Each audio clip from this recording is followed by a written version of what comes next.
السلام عليكم البنات، كنبغيكم بزاف وبدايه اسبوع موفقه. كيف ما كتشوفوا جيت باش نشارك معكم هذا الكيك بدون فرن. كيجي زوين وهشيش. اهم شيء انه بواحد الكريمه زوينه وبواحد المكونات اقتصاديه. هذا الكيك هذه بهذا الحجم هذا يمكن تقدموها في اعياد الميلاد، تقدموها في المناسبات، كتجيب واحد الطبقات زوينه بزاف. كيف ما كتشوفوا اقترحت انني ندير ليها تزيين اقتصادي على قد الجيب. كتقام عليكم تقريبا ب 30 درهم. كتجي زوينه زوينه زوينه زوينه بزاف.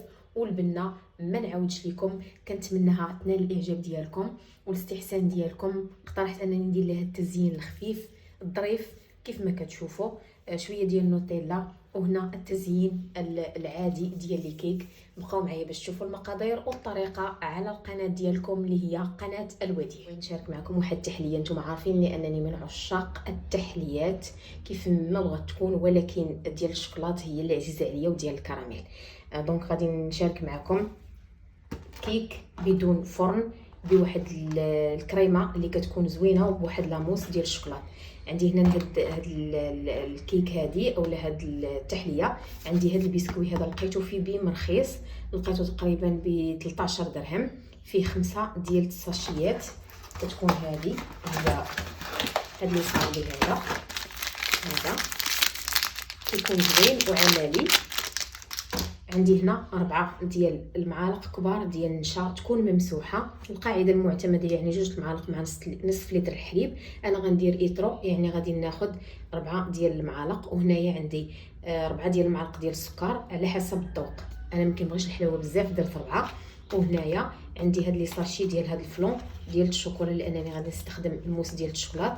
لذا اختاريت هذا نرافقوا معاهم. الا كان عندكم الكبير ما غاديش ديروا السكر لانه كيكون فيه السكر. وطبعا غادي نحتاج هاد الموس هذه الجاهزه، ها هي حتى هي موجوده عند جميع المحلات وفي المتاجر الكبرى ولي غون سيرفاس كتكون موجوده. هذه ديال الشوكولا هي اللي غادي نستخدم.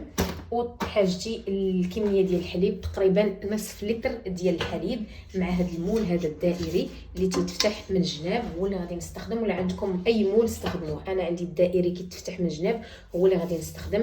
ندوزو باش نوريكم الطريقه مع التحضير ديال هاد لاموس ديال الشوكولا اللي كتجي ساهله وكتجي بنينه. بقاو معايا. هنا الاخوات غادي ناخذ بسم الله. خديت هاد الطنجره هذه، انا راه صغيره واخا تبان لكم بهذا الحجم، راه الكاميرا مقرباها.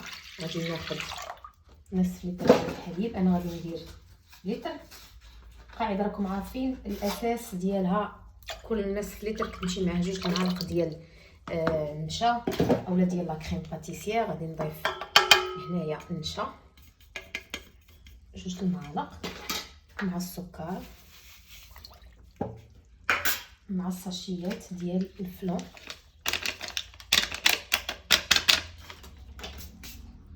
ديال الشوكولا. غادي نخلط المكونات وغادي نديرها عفوا نخلط هاد المكونات كامله حتى تنسجم ليا مزيان النواشف مع الحليب. وغادي نديرها فوق من النار ونخليها شويه مرخيه، يعني شويه جاريه. ما غاديش نبغيها عاقده لان البسكوي اصلا ما غاديش نسقيه. غادي نحطها فوق من البسكوي، ما غاديش نسقي البسكوي بالحليب اولا بالقهوه ولا. غادي نشوفوا معايا الطريقه كيفاش غادي ندير. اخوات كيف ما كتشوفوا بالنسبه للقوام ديال هاد الكريمه ها هو بدا كيعقد ليا. انا بغيت نديرها لكم من الاول لان الفيديو غادي يجيكم طويل. كيف ما كتشوفوا ها هو القوام بدا تتعقد شويه. غادي نخليها ماشي عاقده بزاف، يعني شويه غير واحد دقيقه وغادي نطفي عليها وندوز باش نصبها على المكونات ديال البسكوي. غندير طبقه بطبقه. بقاو معايا. دابا البنات من بعد ما حيدت الكريمه وريتكم القوام ديالها كيف ما كيجي، كتجي بهذا الشكل هذا. انا غادي نصبها فوق من البسكوي كيف ما قلت لكم، ما سقيتو ما والو وهي سخونه بهذا الشكل. نتوما كيف ما كتشوفوا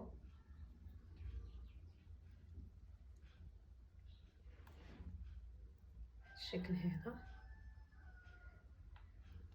وغادي نقادها بالملعقه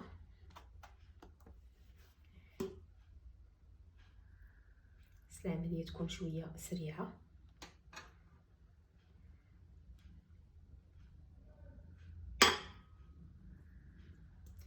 صافي دابا غادي نرصها بهذا الشكل، وغندير الطبقه الثانيه بنفس الطريقه حتى نكمل لي بسكوي اللي عندي كاملين والطبقات اللي باغا انا يكونوا عندي بهذا الشكل هذا.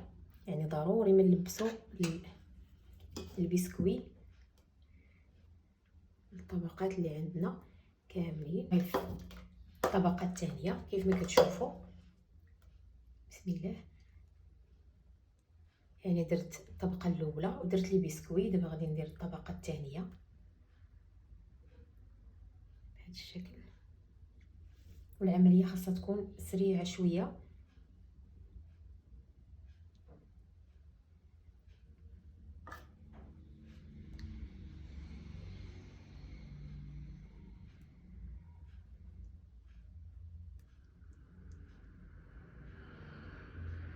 وغادي نزيد الطبقه الثالثه ان شاء الله مع التتمه ديال هاد التقنيه هذه. غنزيد الطبقه الثالثه ديال البسكوي وندوزو باش نوريكم الطريقه ديال الكريمه.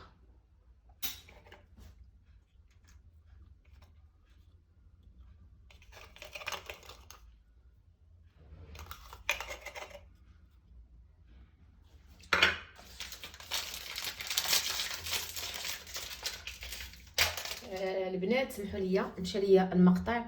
المهم انا كيف ما كتشوفوا هنايا في هذا البول هذا طربت الكريمه، درت كاس ديال الحليب بارد فيه الحبيبات ديال الثلج مع ساشي ديال بودره ديال لاموس الشوكولا، طربتهم مزيان مع 2 المعالق ديال السكر ثقيل غربلته من بعد. طلعتها تقريبا كطلب واحد شويه ديال الوقت لان الباتور ماشي نوعيه جيده، ولا بغيتو ديروها في الهاشوار ديروها. خديت المول ديالي وهاني صبيت فيه شويه ديال الكريمه وكنقادو بهاد لا سباتول بهذا الشكل هذا.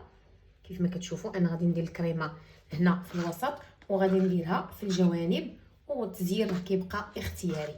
المهم كيف ما كتشوفوا انا قاديت السطح ديال هذا الكيك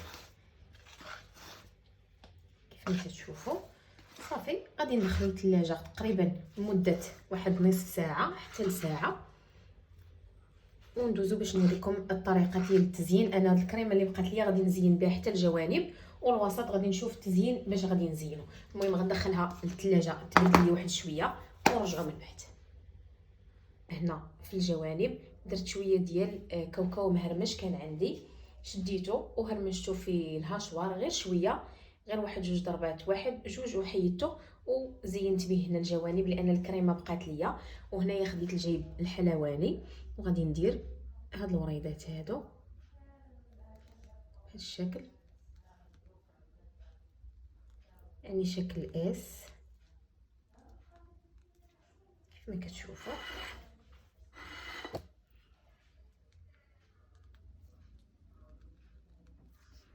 بالشكل هذا غير بقات لي الكريمه قلت نزين بها هاد الجوانب.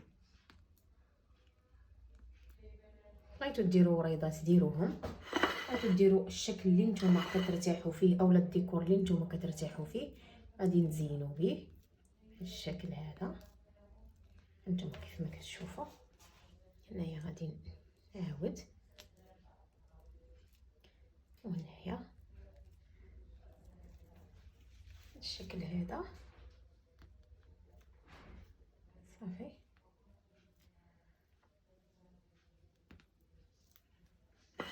الشكل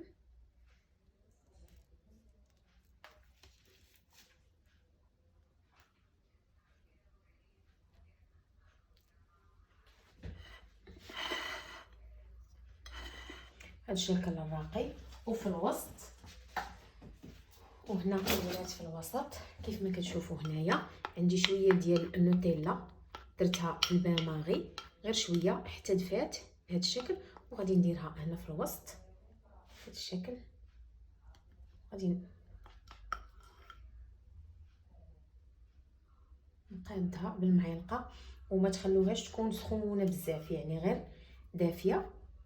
صافي كنقادها بهذا الشكل، كنرجع هاد الكيك ديالنا للثلاجه تبرد وغادي نقدموها بالصحه والراحه مع شي كاس القهوه ان شاء الله. بقاو معايا باش تشوفوا الشكل النهائي.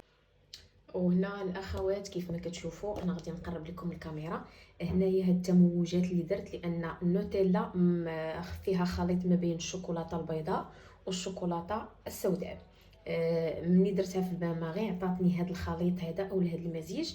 اقترحت انني نخليه متموج وغادي نضيف ليه هاد الحبيبات هادو من الفوق بهذا الشكل. كيجيو زوينين وكيعطيو واحد اللمعه واحد الجماليه. ولا عندكم لي بيرل ديال الشوكولا حتى هما كيجيو رائعين وزوينين. انا هادو لقيتهم عندي مع الاغراض ديال الحلوى. قلت علاش لا ما نضيفهمش باش يعطوني واحد الجماليه. كنتمنى هذا الفيديو ينال الاعجاب ديالكم والاستحسان ديالكم الاخوات. كنبغيكم من القلب كاملين.